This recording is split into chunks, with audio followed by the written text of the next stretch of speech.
بسم اللہ الرحمن الرحیم۔ باتیں میڈیا کی پروگرام کے 10ویں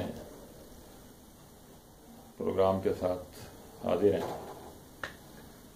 آج جس موضوع پر بات کرنے کا ارادہ ہے وہ پاکستان میں ٹیلی ویژن کی آمد اور موجودہ صورتحال ہے۔ ٹیلی ویژن کے قیام کے لیے غور و فکر تو سن 56-57 میں شروع ہو گیا تھا، لیکن اصل کام جو ہے وہ جنرل محمد ایوب خان کے زمانے میں یعنی مارشل لا کے نفاذ کے بعد کیا گیا۔ ایک پائلٹ پروجیکٹ شروع کرنے کے احکامات جاری ہوئے اور ایک پرائیویٹ کمپنی وجود میں آئی جس نے جاپان کی ایک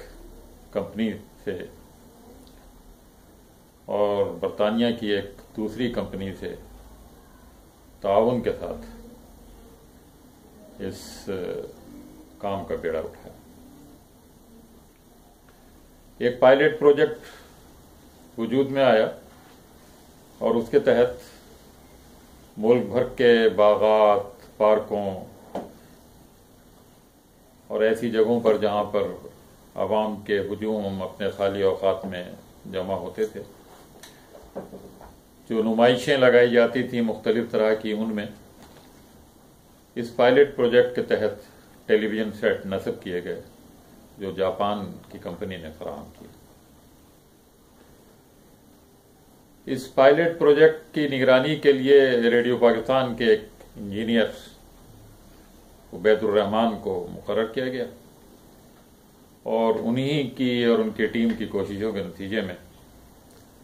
سن 1964 میں لاہور اور ڈھاکہ میں پہلے ٹیلی ویژن اسٹیشنوں نے کام شروع کیا۔ اس کے بعد اگلے سال یعنی سن 1965 میں راولپنڈی میں چکلالہ کے علاقے میں تیسرے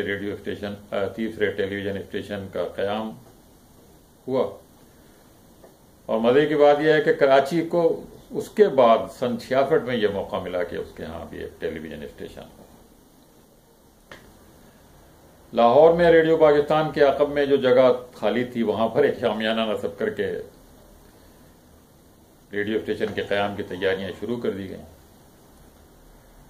اور وہاں ایک چھوٹا سا اسٹوڈیو بنایا گیا، ایک ٹرانسمیٹر نصب کیا گیا اور افضل مظہر صاحب کو پاکستان ٹیلی ویژن کا پہلا سربراہ مقرر کیا گیا۔ اس وقت جو ٹیم تھی وہ بڑے تجربے کار اور بعض صلاحیت اور ذہین افراد پر مشتمل تھی۔ نثار حسین اور فضل کمال پروگرام کے شعبے میں اور مفلح الدین اور ممتاز حمید راؤ جیسے لوگ نیوز کے شعبے میں لائے گئے اور اس طرح سے یہ 2-3 اسٹیشن لاہور، ڈھاکہ، راولپنڈی اور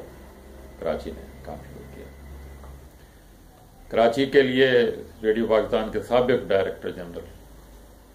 جن کو بابا نشریات بھی کہا جاتا ہے، زیڈ بخاری کو کراچی اسٹیشن کا جنرل مینیجر مقرر کیا گیا۔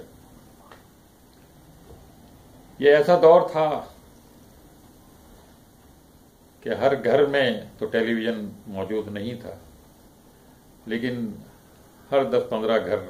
کے بعد کسی ایک گھر میں یہ آ گیا تھا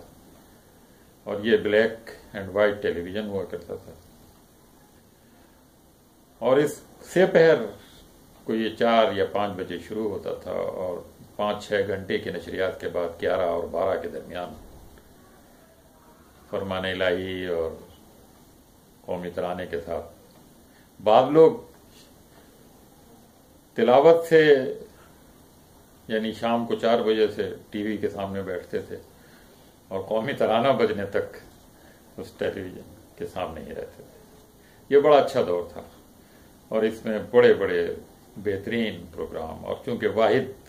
ٹیلی ویژن اسٹیشن تھا، واحد ٹیلی ویژن کا ادارہ تھا،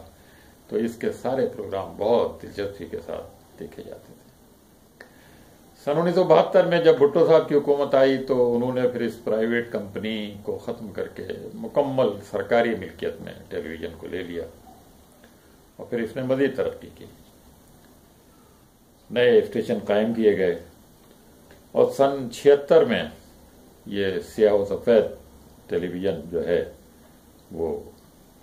رنگین ٹرانسمیشن پر آ گیا، اور اس کلر ٹرانسمیشن کے وجہ سے اس کی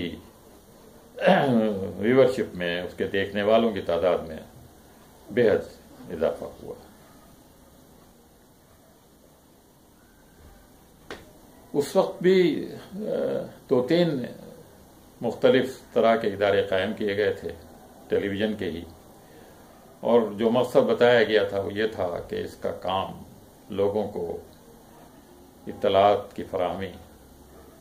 تعلیم اور معلومات کی فراہمی اور اچھی تفریح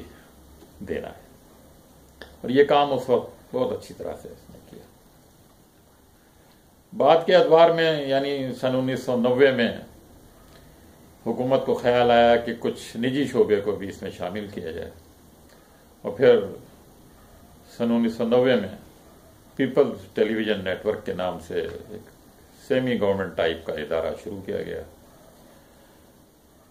پھر 1991 میں یعنی 1991 میں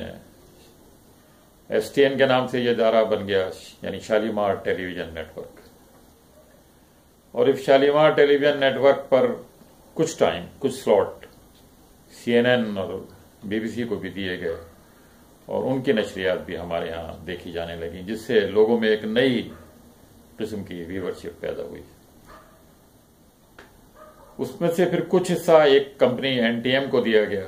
اور وہ اشتہارات وغیرہ یہ ساری ذمہ داریاں اس کے سپرد کی گئیں۔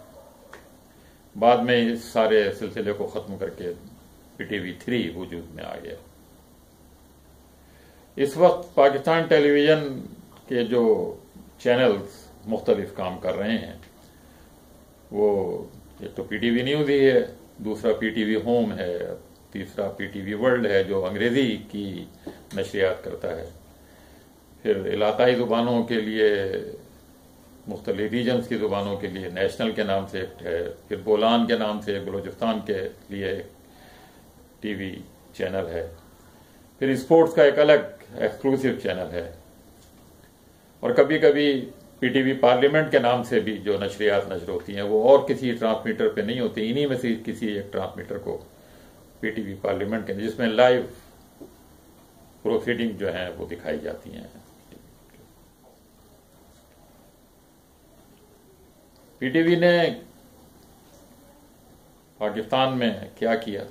اور اس کے کیا اثرات، اس پر پھر کسی پروگرام میں بات کریں گے۔ اللہ حافظ۔